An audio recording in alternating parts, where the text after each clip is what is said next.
difficult though it is a setback, but it is one that can be overcome. The impact of it, as you can imagine, has been very disruptive. We've lost a lot of files. We have some older files that have been saved. We have some that have been digitally converted into digital format going back to 2016.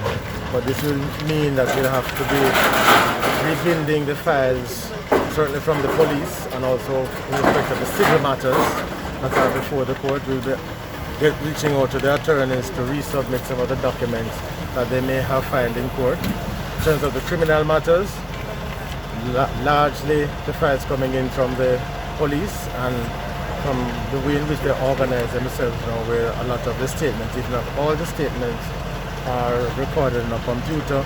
We should have those statements available, and there might be third-party documents such as forensic certificates, such as medical certificates, which would have to retrieve from third parties to reconstruct those files so that they can proceed to final disposition.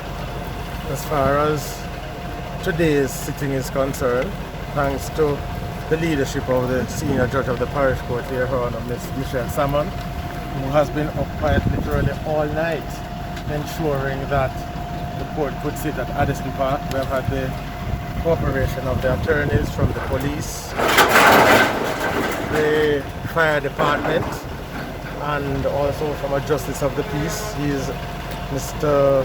Rankin Clark, who came up to offer prayer and support services. We also had the input of Corporal Claudette Stewart Elliott. He's a police officer who came to provide support, counseling support for the staff as well. So they are now over by Addison Park, and we now have the head of CAD here, Mrs. Cameron Anglin, and also the chief judge of the parish court, and so they're having further dialogue now to have further discussions as to how we can make the best of the circumstances. That is to say, have the court sit, and also to make it as least inconvenient to the court users as is possible.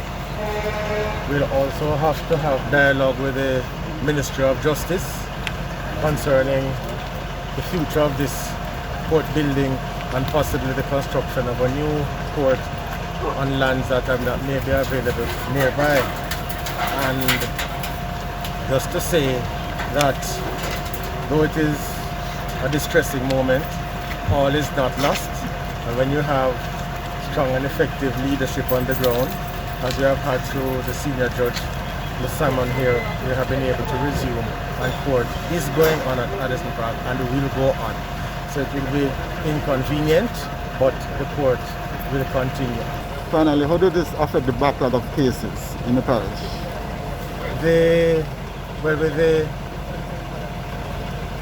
continuation of the court today, what we'll have to do is to have some thought about how we are going to be managing the process going forward. So I haven't been over to where the new site is for today. So when we go over there, we'll have further dialogue with the staff, with the stakeholders, and with the Ministry of Justice as to an appropriate space to be configured so that the business of justice can continue. And obviously the question that you raised, the question of the backlog, so that would need to be addressed, as well as the current cases, because at the end of the day, we're in the business of delivering efficient legal services to our citizens. So this, for me, difficult though it is a setback, but it is one that can be overcome.